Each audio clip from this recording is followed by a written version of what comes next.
जिस जॉब में मैं इंटरेस्टेड था उन्होंने बताया कि आप खुद हमें बताओ कि आप किस में इंटरेस्टेड हो, हम आपको उस एम्प्लॉयर से मिलवा देंगे और हम रेकमेंड कर देंगे और आपकी वहाँ पर हायरिंग हो जाएगी। जेन्युइनली फील हो रहा है इस मुल्क में आके कि जैसे जो मेरी पाकिस्तान, जो मेरा अपना वतन था, उसमें जो मेरी वर्थ थी, उससे मुझे कहीं ज़्यादा रिस्पेक्ट ये दे रहे हैं, इवन एज एन आउटसाइडर, हालांकि इनको पता कि मैं कहीं और से आया हूँ। अस्सलाम वालेकुम नाजरीन, मैं हूँ बिलाल सफ़र। हमारा कनाडा से कैसे हैं आप लोग? हम लोग फरवरी 2023 में पाकिस्तान से इमिग्रेट करके परमानेंट रेजिडेंस वीज़ा पर कनाडा आए हैं। अब हमें यहाँ आए हुए 2 हफ्ते हो चुके हैं और जॉब सर्च का अमल स्टार्ट है, जिसके सिलसिले में आज मैं एक रिक्रूटमेंट एजेंसी में अपॉइंटमेंट लेकर पहुँचा। आज मौसम बहुत खुशगवार हो रहा था, आसमान में बिल्कुल बादल नहीं थे, सूरज निकला हुआ था और धूप देखकर एक बहुत ही दिल को तसल्ली और इत्मीनान हो रहा था कि इस मुल्क में धूप भी पड़ती है, गर्मी भी होती है, क्योंकि हम तो उसके यूज़ टू हैं।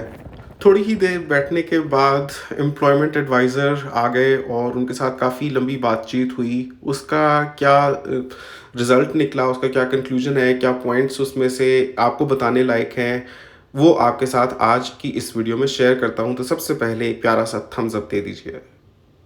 तो मैं आपके साथ शेयर करता हूँ अपना एक्सपीरियंस। इतना ज़बरदस्त है इनका एम्प्लॉयमेंट एजेंसीज़ का सिस्टम, इतने डिटेल से समझाते हैं, वो बातें बताते हैं जो आपको अदरवाइज़ किसी ने कभी बताई नहीं होती। इन्होंने मुझे बताया कि ठीक है, मैं अप्लाई कर रहा हूँ डिफरेंट जॉब्स के लिए, लेकिन 2 तरह की सीवीज़ होती हैं। एक फंक्शनल रेज़्यूमे होती है, एक क्रोनोलॉजिकल रेज़्यूमे होती है। क्रोनोलॉजिकल का मतलब ये होता है कि आपने सबसे लेटेस्ट क्या काम किया, उससे पहले आपने क्या काम किया, उससे पहले आप क्या काम करते हैं, मतलब फ़र्ज़ करें गुज़िश्ता 10 साल के अरसे में अभी से लेके आप क्या करते रहे, उसमें कोई टाइम गैप्स आप नहीं रखते। तो वो क्रोनोलॉजिकल सीवी होती है और वो बेस्ट होती है ऐसी बंदों के लिए जिन्होंने एक सर्टेन या पर्टिकुलर चीज़ में एक्सपीरियंस गेन किया होता है। फॉर एग्ज़ाम्पल, अगर मैं सिविल इंजीनियर हूँ और मैंने खाली सिविल इंजीनियरिंग जॉब्स ही की होती या खाली प्लानिंग इंजीनियर मैं रहा होता अपने थ्रू आउट सारे के सारे टेन्योर में, तो बड़ा एक फोकस्ड किस्म का मेरा एक्सपीरियंस होता। तो उसको दिखाने के लिए मैं क्रोनोलॉजिकल सीवी बनाता, यानी सारे सालों में मैं क्या करता रहा हूँ वो बताता, तो that would have made a lot of sense. लेकिन फॉर समबडी लाइक मी, जैसे आपने देखा होगा कि दुबई में मैंने एज प्लानिंग इंजीनियर काम किया, उसके बाद गुज़िश्ता 5 साल से मैं personal businesses, online sources of income और इसके अलावा यूट्यूबिंग करता रहा हूँ। और उससे पहले भी, दुबई में काम करने से पहले भी, मैं इस तरह के काम करता रहा हूँ कि जो प्लानिंग इंजीनियर से रिलेटेड नहीं थे। तो मैं ऐसा बंदा हूँ जो अपनी ज़िंदगी के मुख्तलिफ़ मराहिल में, मुख्तलिफ़ सालों में मुख्तलिफ़ किस्म के काम करता रहा हूँ as per my personal preferences. तो मेरे जैसे बंदे को क्रोनोलॉजिकल रेज़्यूमे सूट नहीं करती, बल्कि फ़ंक्शनल रेज़्यूमे सूट करती है। और फंक्शनल रेज़्यूमे होती है एक ऐसी रेज़्यूमे जिसमें आप सिर्फ वो अपनी स्किल्स दिखाते हैं या वो पढ़ाई दिखाते हैं या वो एक्सपीरियंसेस दिखाते हैं जो खाली उस जॉब से रिलेटेड होती है जिसके लिए आप अप्लाई कर रहे होते हैं। तो ऐसा नहीं होता कि क्रोनोलॉजिकल रेज़्यूमे फ़ंक्शनल से बेहतर है या फ़ंक्शनल रेज़्यूमे क्रोनोलॉजिकल से कमतर है। ये सिर्फ़ इस बात पर मुनहसर है कि आपका एक्सपीरियंस किस किस्म का रहा है, आपकी लाइफ़ जर्नी क्या रही है, आपने अपने लाइफ़ में किस किस्म के काम पहले किए हैं। उस हिसाब से आप अपनी रेज़्यूमे बनाते हैं कि आपको फ़ंक्शनल बनानी है या आपको क्रोनोलॉजिकल बनानी है। तो उन्होंने मुझे सबसे पहले बताया कि फॉर समबडी लाइक मी, मैं एक फ़ंक्शनल रेज़्यूमे बनाऊँ जो कस्टमाइज़्ड हो हर उस जॉब अपॉर्चुनिटी के हिसाब से जिसके लिए मैं अप्लाई कर रहा हूँ, ताकि एम्प्लॉयर डायरेक्टली ये देख सके कि मैं कैसे एक वैल्यू लेकर आऊँगा उसके लिए, अगर वो मुझे उसके लिए हायर करते हैं। और फंक्शनल रेज़्यूमे मुझे किस किस्म की बनानी चाहिए, अपनी सीवी में से क्या चीज़ें हैं जो गैर ज़रूरी मैंने लिखी हुई हैं, जैसे रेफरेंसेस हैं। अब मैंने रेफरेंसेस ऐड किए हुए थे, तो वो बताते हैं कि रेफरेंसेस आपने देने हैं अगर कोई स्पेसिफिकली उनके लिए आपको अप्रोच करे या आपसे कहे कि मुझे रेफरेंसेस प्रोवाइड करें, को खामख्वाह अपनी रेज़्यूमे में लिखने की ज़रूरत नहीं है। तो उन्होंने बताया कि जो आपके रेज़्यूमे का ऊपर का पोर्शन है, जो the first half of the page या फर्स्ट 1/3 ऑफ द पेज, अगर एम्प्लॉयर उस जॉब के लिए जिसके लिए आप अप्लाई कर रहे हो वो कीवर्ड्स नहीं देखता उस पर्टिकुलर पोर्शन में, तो वो आपकी रेज़्यूमे को आगे पढ़ेगा भी नहीं। बमुश्किल एक रिसर्च के मुताबिक एम्प्लॉयर्स 5 से 10 सेकंड खर्च करते हैं एक सीवी में, और अगर उनको ऊपर के 1/3 के पोर्शन में वो चीज़ें नहीं दिखती जिनके लिए वो देख रहे हैं या लुक आउट फॉर कर रहे हैं, तो फिर वो फर्दर रिसर्च नहीं करते, फर्दर उसको ड्रॉप कर देते हैं उस एप्लीकेंट को। तो उन्होंने बताया कि आप अप्लाई कर रहे हो, लेकिन आपके रिस्पॉन्स को मैक्सिमाइज़ करने के लिए आपको अपनी सीवी को कस्टमाइज़ करना पड़ेगा, और वो खुद मुझे बना कर देंगे सीवी। देखिए, इस हद तक हेल्प करते हैं कि वो आपको सीवी खुद ही बना कर देते हैं। मतलब आप उनको एक अपनी रेज्यूमे दो और वो देखते हैं कि जिस जॉब के लिए आप इंटरेस्टेड हो उसके लिए आपको किस किस्म की सीवी चाहिए, वो खुद बना देते हैं। एंड देन ये जो एम्प्लॉयमेंट एजेंसीज होती हैं, ये कनेक्टेड होती हैं एम्प्लॉयर्स के साथ। मतलब इन्होंने अगर आपकी रेज्यूमे दे दी किसी एम्प्लॉयर को, तो समझ लें कि आपकी हायरिंग का चांस 99% वहाँ पर हो जाता है।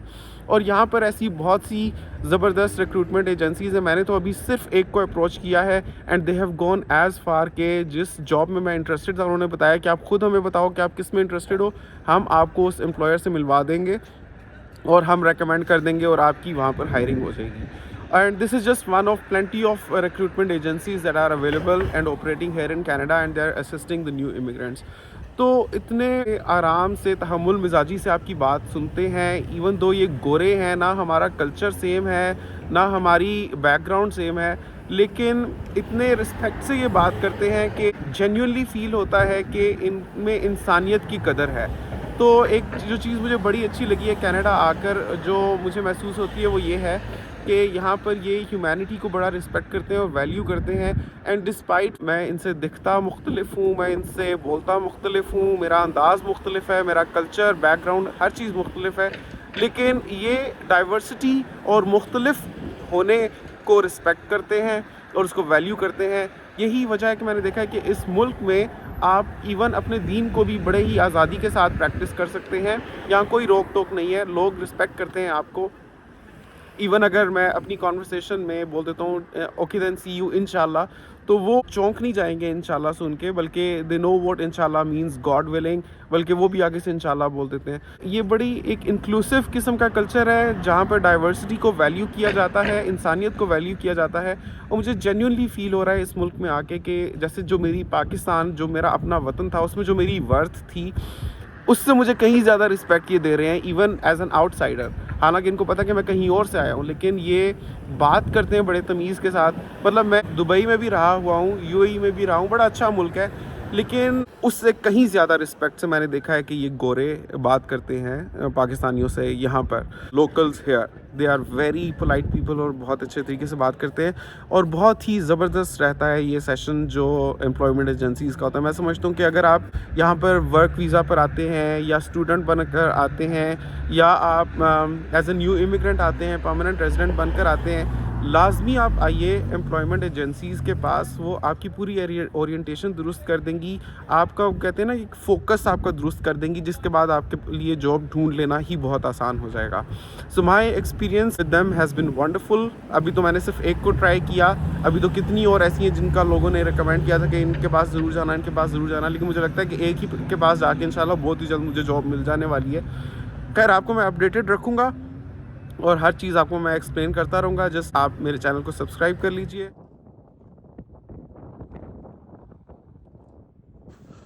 तो नाजरीन, आज आप जैसा कि देख रहे हैं, मार्च की 7 तारीख़ थी और सूरज बहुत अच्छे तरीके से निकला हुआ था। मतलब कि क्लाउडी नहीं था आसमान और धूप निकली हुई थी, लेकिन हवा बहुत ही तेज़ चल रही थी और बहुत ठंडी हवा थी। मैं इस फॉल्स इंप्रेशन में था कि धूप है तो सर्दी नहीं होगी, और मैंने गलती ये की कि जैकेट पहने बगैर, टोपी या मफलर कुछ भी लिए बगैर मैं निकल गया। लेकिन बाहर जब निकल आया तो पता चला मैं कितनी बड़ी गलती कर बैठा हूँ। तो बस जल्दी जल्दी किसी क्लोज्ड स्पेस में बैठने की कोशिश थी, बस में बैठा। बस देखें, कनाडा की बहुत खुली डुली बसें होती हैं, बड़ी बड़ी बसें होती हैं और बहुत ज़्यादा सीटें होती हैं। मतलब अब तक मैं जितनी बार भी बस में सफ़र किया हूँ, कभी ऐसा नहीं हुआ कि यहाँ पर सीट ना मिली हो। कम से कम 7 से 8 सीटें खाली होती ही हैं बस में हमेशा। बस का सफ़र बहुत ज़बरदस्त रहता है, बस ये है कि बस वक्त पे आ जाए, स्टॉप पर ज़्यादा इंतज़ार ना करना पड़े। तो बस का सिस्टम है तो रिलायबल, ख़ास तौर पे स्टूडेंट्स के लिए, और इसके मेन यूज़र्स इंडियन स्टूडेंट्स होते हैं। तो उम्मीद करता हूँ आज की वीडियो से आपको कनाडा जॉब सर्च के मुतालिक काफ़ी कुछ पता चल गया होगा कि आपने सीवी कैसे बनानी है, अप्लाई कैसे करना है।